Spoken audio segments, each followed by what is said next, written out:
আমার স্নেহের ছোট ছোট ছাত্রছাত্রীরা, তোমরা যে যেখানেই যত দূরে থাকো না কেন, যারা ধরো আমার কাজ পর্যন্ত এসে পৌঁছাতে পারছো না, দেখো তোমাদের সবাইকে আজকে শেখাবো ক্লাস 9 একটা খুব সুন্দর চ্যাপ্টার আছে ভূগোলের। পৃথিবীর কোনো স্থানের অবস্থান নির্ণয় বলতে আমরা কি বুঝবো, কিভাবে করব, বা দ্রাঘিমা বা সময় নির্ণয়ের অঙ্কগুলো আমরা কেমনভাবে করব, তা সেই জিনিসটাই আমি আজকে তোমাদের শেখাবো। চলো শুরু করা যাক। এখানে দেখো মূল মধ্যরেখা অর্থাৎ মেরিডিয়ান গ্রিনিচ, যেটা 0 ডিগ্রি।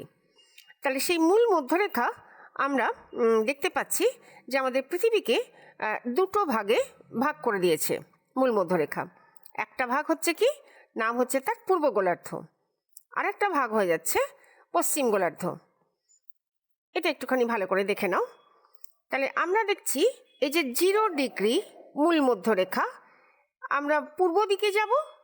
সবাই জানি যে কোনো মানচিত্রের ডান দিক মানে পূর্ব দিক, এটা গেল পূর্ব দিকে, আর এটা গেল পশ্চিম গোলার্ধ বা পশ্চিম দিক।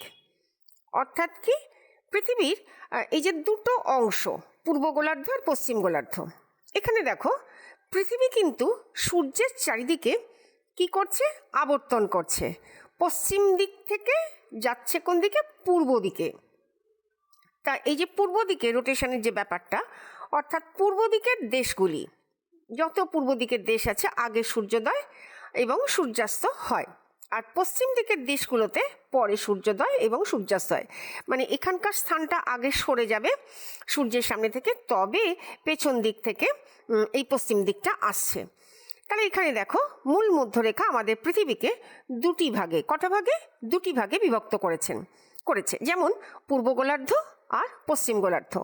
আমরা এবার জানি কি, পৃথিবী নিজ মেরুদণ্ডের ওপর, অক্ষ বা মেরুদণ্ডের ওপর 23 ঘন্টা 56 মিনিট 4 সেকেন্ড সময় একবার সম্পূর্ণ রূপে আবর্তন করে। মানে পুরোপুরি রোটেশনটা কমপ্লিট হয়ে যাচ্ছে এই 23 ঘন্টা 56 মিনিট 4 সেকেন্ড সময়। তারপরে দেখো এর ফলে কি হয়, এর ফলে পূর্ব দিকের দেশগুলিতে আগে সূর্যোদয় বা সূর্যাস্ত হয় এবং পশ্চিম দিকের দেশগুলিতে পরে সূর্যোদয় বা সূর্যাস্ত হয়। অর্থাৎ বলা যেতে পারে যে পূর্ব দিকে যত আমরা অগ্রসর হব, এই জায়গাটা একটু ভালো করে তোমরা জেনে রাখো, এই 0 ডিগ্রি থেকে যত আমরা পূর্ব দিকে অগ্রসর হব, তত আমাদের 1 ডিগ্রি দ্রাঘিমা 1 2 3 4 করে আমরা 30 পর্যন্ত এসেছি। ধরো এইভাবে যেতে যেতে আমরা কত পাচ্ছি, আমাদের দ্রাঘিমা হচ্ছে 180 ডিগ্রি, যেটা হচ্ছে পূর্ব। তাহলে 180 ডিগ্রি পূর্ব দ্রাঘিমায় আমরা যখন যাব, প্রত্যেক ডিগ্রি 1 ডিগ্রি দ্রাঘিমার জন্যে সময়ের পার্থক্য হবে তোমার 4 মিনিট। ঘড়ির কাঁটা সর্বদা তোমরা কথায় লিখবে, আর ডিগ্রি চিহ্নটা দ্রাঘিমার ক্ষেত্রে ডিগ্রি চিহ্নটা মাথায় এভাবে বসিয়ে দেবে। তাহলে মূল মধ্যরেখা থেকে যত আমরা পূর্ব দিকে অগ্রসর হব, ততই আমাদের সময় বাড়বে। এবার কিভাবে বাড়বে না, 1 ডিগ্রি দ্রাঘিমা যদি আমরা যাই বৃদ্ধির সাথে সাথে আমাদের 4 মিনিট করে সময় বাড়বে। কিন্তু যখন আমরা পশ্চিম দিকে যাব, অগ্রসর হব, তখন আমাদের কি হবে, 1 ডিগ্রি দ্রাঘিমা বাড়লেও ঠিক কথা, বৃদ্ধির সাথে সাথে 4 মিনিট করে সময় কমতে থাকবে। এই জায়গাটা তোমরা খুব ভালো করে দেখো, 4 ডিগ্রি করে সময় কমবে। কোন দিকে গেলে, পশ্চিম দিকে গেলে। যত আমরা পশ্চিম দিকে যাব তত আমাদের সময় কমবে, কিন্তু যত আমরা পূর্ব দিকে যাব তত সময় বাড়বে, 4 মিনিট করে বৃদ্ধি পাবে। তাহলে এইটা একদম নিখুঁত করে ধরে এখানটা তোমরা বুঝে নাও, নাহলে কোনো ভূগোলের অঙ্ক তোমরা করতে পারবে না। তাহলে পূর্ব দিকে যখন আমরা যাব, 1 ডিগ্রি যাব, আমাদের 4 মিনিট করে বাড়বে, কিন্তু পশ্চিম দিকে সেই সেমভাবে যাব, কিন্তু 1 ডিগ্রি যাওয়ার সাথে সাথে 4 মিনিট করে সময় আমাদের কমতে থাকবে। তারপরে দেখো একটা অঙ্ক আমি দিয়েছি, গ্রিনিচে যখন মধ্যাহ্ন 12টা, তখন ভারতের প্রমাণ সময় কত? এইভাবে তোমাদের প্রশ্নগুলো আসবে। তাহলে ভূগোলের অঙ্কে হয় সময় নির্ণয় করতে দেবে, নয় দ্রাঘিমা নির্ণয় করতে দেবে। তা আমি আজকে তোমাদের প্রথমে সময় নির্ণয় ব্যাপারটা শেখাবো, কিভাবে তোমরা সময় নির্ণয় করবে। এবার দেখো আমরা কি জানি, এই যে বললাম দুটো গোলার্ধ, একটা পূর্ব গোলার্ধ একটা পশ্চিম গোলার্ধ। তাহলে যদি দুটি স্থান আমাদের ভূগোলের অঙ্কে থাকবেই থাকবে। একটা স্থান এই অঙ্কে যেমন দিয়েছে গ্রিনিচ, আর একটা স্থান দিয়েছে ভারত। তাহলে আমরা সবাই জানি ভারতের প্রমাণ দ্রাঘিমা হচ্ছে 82°30' পূর্ব। তাহলে এবার দেখো গ্রিনিচ, এই যে মূল মধ্যরেখা গ্রিনিচ, সেখান থেকে আমরা যাব মোটামুটি 82°, তাহলে পূর্ব দিকে যাব, মানে আমাদের সময়টা বাড়বে। এবার বলা হচ্ছে গ্রিনিচে কটা মধ্যাহ্ন? 12টা, দুপুরবেলা ঠিক 12টা মধ্যাহ্ন। আর ভারতের প্রমাণ দ্রাঘিমা হচ্ছে 82°30'। তাহলে ভারতের স্থানীয় সময় কত হবে? স্থানীয় সময় কত, এই জায়গাটা আমাদের জানতে হবে। এবার দেখো এখানে গ্রিনিচ আর ভারতের মধ্যে একই যদি গোলার্ধ হয়, ভালো করে এখান থেকে বুঝবে, এটা হয়ে গেল তোমার পূর্ব গোলার্ধ, আর এটা হচ্ছে তোমার পশ্চিম গোলার্ধ। মাঝখানে কে ভাগ করছে? গ্রিনিচ। এবার দুটি স্থান যদি একই গোলার্ধ হয়, তাহলে বড় দ্রাঘিমা থেকে ছোট দ্রাঘিমাকে বিয়োগ করতে হবে। দ্রাঘিমার এই পার্থক্য নির্ণয় করবার জন্যে তখন বড় দ্রাঘিমা থেকে ছোট দ্রাঘিমাকে বিয়োগ করতে হলো। এবার দেখো বিয়োগ করে আমাদের কত দাঁড়ালো। বিয়োগ করবার আগে তোমরা স্থানের দ্রাঘিমাটা উল্লেখ করবে, কিন্তু বিয়োগ করার পর সেটা কেবল একটা সংখ্যা হয়ে যাবে, সেখানে আর কোনো দিক নির্ণয় করবে না, সেখানে কোনো দিকের কথা কিচ্ছু লিখবে না, কোনো দিক লিখবে না। তাহলে সেটা হয়ে গেল 82°30', শুধু সংখ্যা এসে দাঁড়ালো। এইবার দেখো আরেকটা কথা বলতে ভুলে গেছি, আমরা সবাই জানি ভারতের প্রমাণ দ্রাঘিমা 82°30' পূর্ব। এবারে দেখো আমাদের কথাটা কিভাবে আসছে, ভূগোলের অঙ্ক তোমরা কিভাবে লিখবে, কাঠামোটা কিভাবে সাজাবে। প্রথমেই বলবে যে আমরা জানি যে প্রতি 1° দ্রাঘিমার জন্য সময়ের পার্থক্য হবে 4 মিনিট। তাহলে 1° দ্রাঘিমার পার্থক্যের জন্য সময়ের পার্থক্য হবে 4 মিনিট। অতএব আমাদের ভূগোলের অঙ্কে যেমন আছে 82°, তাহলে 82° দ্রাঘিমার জন্য সময়ের পার্থক্য হবে 4 × 82, মানে 328 মিনিট। এবার দেখো ডিগ্রিটা আমাদের হয়ে গেল, এখান থেকে এটা ডিগ্রিটা হয়ে গেল। তারপর আমাদের আরেকটা টুকরো জিনিস দেওয়া আছে মিনিট।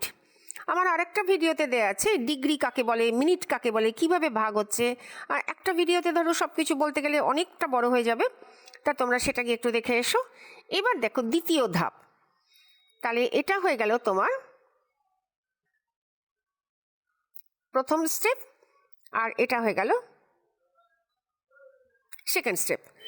তাহলে আবার প্রতি 1 মিনিট দ্রাঘিমার পার্থক্যের জন্য সময়ের পার্থক্য হবে 4 সেকেন্ড। তাহলে ডিগ্রির জন্য মিনিট, আর দ্রাঘিমার মিনিটের জন্য সময়ের পার্থক্য হচ্ছে 4 সেকেন্ড। এটা একটু মনে করে রাখো মাথায়, অনেকগুলো অঙ্ক করাবো, দেখবে প্র্যাকটিস হয়ে যাবে। অতএব আমাদের কোশ্চেনে তো দিয়েই দিয়েছে 30 মিনিট, তাই 30 মিনিটের জন্য আমরা কি করব, 30 মিনিট দ্রাঘিমার পার্থক্যের জন্য সময়ের পার্থক্য হবে 4 সেকেন্ড। তাহলে 30-এর জন্য কত হচ্ছে 4 × 30, তো ন্যাচারালি কি হলো 120 সেকেন্ড। 1 সেকেন্ডে আমরা জানি কত, আমরা কি জানি যে 1 মিনিট আনতে গেলে আমাদের 60খানা সেকেন্ড লাগে, আবার 1 ঘন্টা আনতে গেলে আমাদের 60খানা মিনিট লাগে। তাহলে 120 সেকেন্ডকে যদি আমরা 60 দিয়ে ভাগ করি, তাহলে আমরা কি পেয়ে গেলাম 2 মিনিট। তাহলে এখানে পেলাম 2 মিনিট, এখানে পেলাম 328 মিনিট। তাহলে এই যে জায়গাটা রয়েছে গ্রিনিচ থেকে তোমার ভারত পর্যন্ত, এটা হয়ে গেল তোমার গ্রিনিচ, আর এটা হয়ে গেল ভারত। তাহলে গ্রিনিচ আর ভারতের মধ্যে এই যে দ্রাঘিমাগত ব্যবধান ছিল আমাদের 82°30'। আর 82°30' জন্যে আমাদের সময়ের পার্থক্য, তাহলে মোট পার্থক্য আমরা একবার ডিগ্রিতে বার করলাম, একবার মিনিট বার করলাম, তাহলে ডিগ্রি মিনিট বেরিয়ে তাহলে মোট আমাদের মিনিটগুলো যোগ করতে হলো 328 মিনিট প্লাস 2 মিনিট, মানে মোট হয়ে যাচ্ছে 330 মিনিট। এবার 330 মিনিটকে আমাদের ঘন্টা আনতে হবে, তাহলে আমরা 60 মিনিট দিয়ে ভাগ করে নেব, তখন আমাদের এলো কি 5 ঘন্টা 30 মিনিট।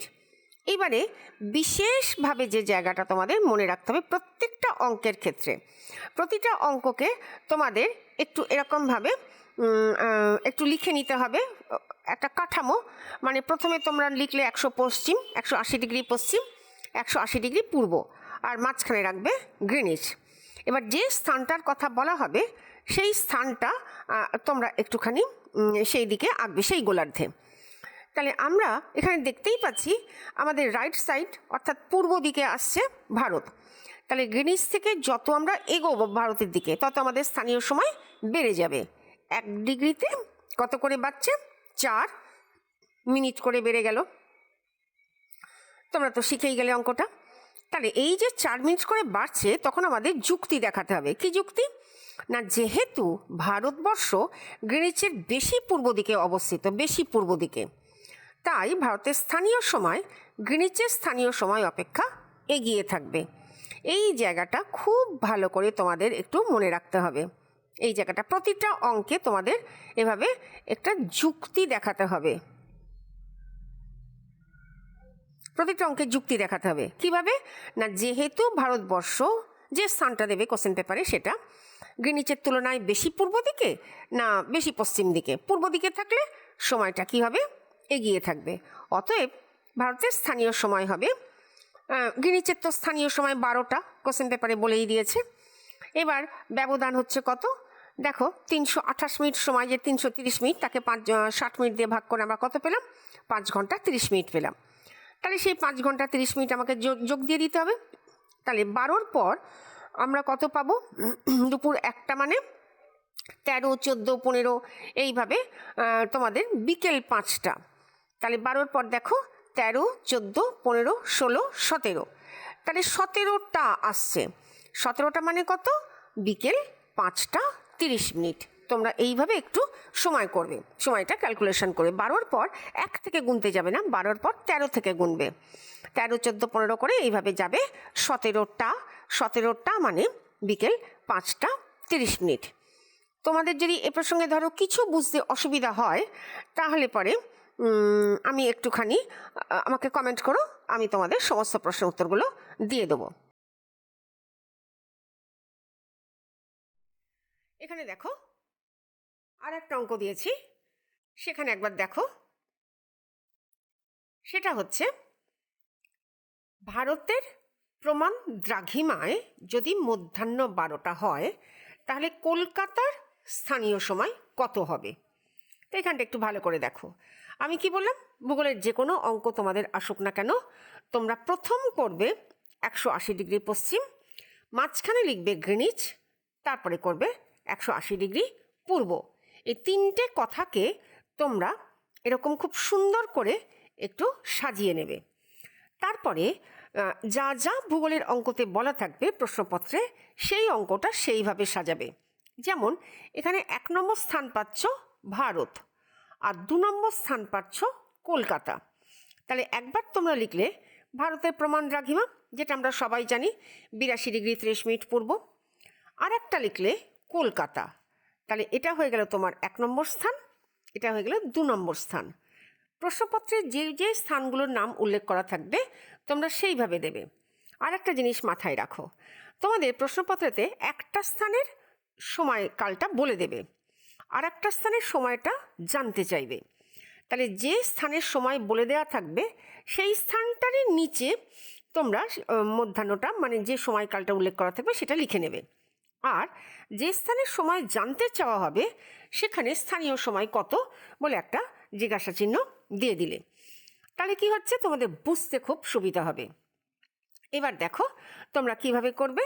না, প্রথমেই লিখবে আমরা জানি ভারত আর কলকাতা, এই যে দ্রাঘিমার পার্থক্য ভারত আর কলকাতা, সেখানে আমি কি বলেছি, একই গোলার্ধ হলে সেখানে বড় দ্রাঘিমা থেকে ছোট দ্রাঘিমাকে বিয়োগ দিতে হবে। তাহলে এই যে স্থানের পার্থক্যটা কতটা ডিগ্রি, না এখানে ডিগ্রিতে আসছে 6 ডিগ্রি। তাহলে এখানে আমরা কত পাবো? 6 ডিগ্রি সময়ের পার্থক্য, 6 ডিগ্রি হচ্ছে। এবার আমাদের দ্রাঘিমাগত পার্থক্য, দ্রাঘিমাগত পার্থক্য হচ্ছে 6 ডিগ্রি। এবার আমাদের জানতে হবে সময়টা কত। তাহলে ভারত আর কলকাতার দ্রাঘিমার পার্থক্য তোমরা করলে বড় দ্রাঘিমা থেকে ছোট দ্রাঘিমাকে বাদ দিয়ে দিলে 6 ডিগ্রি। এবার দেখো উত্তর লিখবে, আমরা জানি প্রতি 1 ডিগ্রি দ্রাঘিমা যখন লিখবে তখন মাথায় এরকম একটা ডট চিহ্ন দেবে। 1 ডিগ্রি দ্রাঘিমার পার্থক্যের জন্য সময়ের পার্থক্য হয় 4 মিনিট। তাহলে সময় যখন লিখবে তখন কথায় প্রকাশ করবে ময়সী নয়সী ট, এইভাবে লিখবে তোমরা। অতএব 6 ডিগ্রি, আমাদের ব্যবধান তো বেরিয়েছে 6 ডিগ্রি। তাহলে 6 ডিগ্রি সময়ের পার্থক্য, দ্রাঘিমার পার্থক্যের জন্য সময়ের পার্থক্য কত হবে? যদি 1 ডিগ্রিতে 4 হয়, তাহলে 6 ডিগ্রিতে ইন্টু 4 দিয়ে করে আমাদের 24 মিনিট পেয়ে গেলাম। তাহলে মোট সময়ের পার্থক্য কত হলো? 24 মিনিট। অর্থাৎ দেখো এই যে জায়গাটা, এখানটা তোমার দ্রাঘিমা যাচ্ছে 6 ডিগ্রি, সময় যাচ্ছে 24 মিনিট। এইটা মাথায় একটু রাখো। তারপর দেখো এখানে আমাদের এবার একটা যুক্তি দেখাতে হবে। কে কার পূর্ব দিকে অবস্থিত? যে বেশি পূর্ব দিকে অবস্থিত তার সময় এগিয়ে থাকবে, আর যে কম পূর্ব দিকে অবস্থিত অথবা বেশি পশ্চিমে তার সময় পিছিয়ে থাকবে। তাহলে যেহেতু ভারতের প্রমাণ দ্রাঘিমা অপেক্ষা কলকাতা বেশি পূর্ব দিকে অবস্থিত, আমরা তো ছবিতে দেখতেই পাচ্ছি যে যেখানটায় ভারত অবস্থিত তার থেকে অনেক বেশি পূর্বে কলকাতা অবস্থিত, অর্থাৎ কলকাতার সময় এগিয়ে থাকবে। তাহলে যেহেতু ভারতের প্রমাণ দ্রাঘিমাটি অপেক্ষা কলকাতা বেশি পূর্ব দিকে অবস্থিত, তাই কলকাতার স্থানীয় সময় ভারতের প্রমাণ সময় অপেক্ষা এগিয়ে থাকবে। এটা একটুখানি মাথায় রাখবে। তাহলে কতটা এগিয়ে থাকবে? না, কলকাতার স্থানীয় সময় যদি মধ্যাহ্ন 12টা হয়, তাহলে এগিয়ে থাকার সংখ্যাটা কত? 24, তার সঙ্গে 24 আমাকে যোগ করে দিতে হবে। তাহলে মধ্যাহ্ন 12টা 24 মিনিট হয়ে যাচ্ছে কলকাতার স্থানীয় সময়। তাহলে এই যে সময় নির্ণয়ের অঙ্কটা তোমাদের কাছে চাইলো, তাহলে এখানে কত দাঁড়ালো তোমাদের? মধ্যাহ্ন 12টা 24 মিনিট। কেন না, ভারতের প্রমাণ দ্রাঘিমা আর কলকাতার মধ্যে যেহেতু সময়ের পার্থক্য হচ্ছে এই 24 মিনিট, সেই কারণে ভারতের যখন 12টা বাজবে প্রমাণ দ্রাঘিমাতে, কলকাতায় তখন কটা বাজবে? 12টা 24। এইভাবে তোমরা একটু ভূগোলের অঙ্কগুলো প্র্যাকটিস করবে। দেখবে আমার অন্যান্য ভিডিওতে আরও অনেকগুলো ভূগোলের অঙ্ক দেওয়া আছে, কারণ এবার একটা তারিখ নির্ণয় করতে দেবে, কি বার হবে সেটা নির্ণয় করতে, মানে যত গভীরে প্রবেশ করবে তত দেখবে এরকমভাবে পরপর অঙ্কগুলো আরও শক্ত, স্টেপ বাই স্টেপ তোমাদের এগিয়ে যেতে হবে। যদি বুঝতে কোনো অসুবিধা হয় আমাকে তোমরা বলবে, আমি তোমাদের সমস্ত প্রশ্নের উত্তরগুলো দেব। তাহলে আজ আমি এখানেই শেষ করছি। দেখা হবে পরের ভিডিওতে।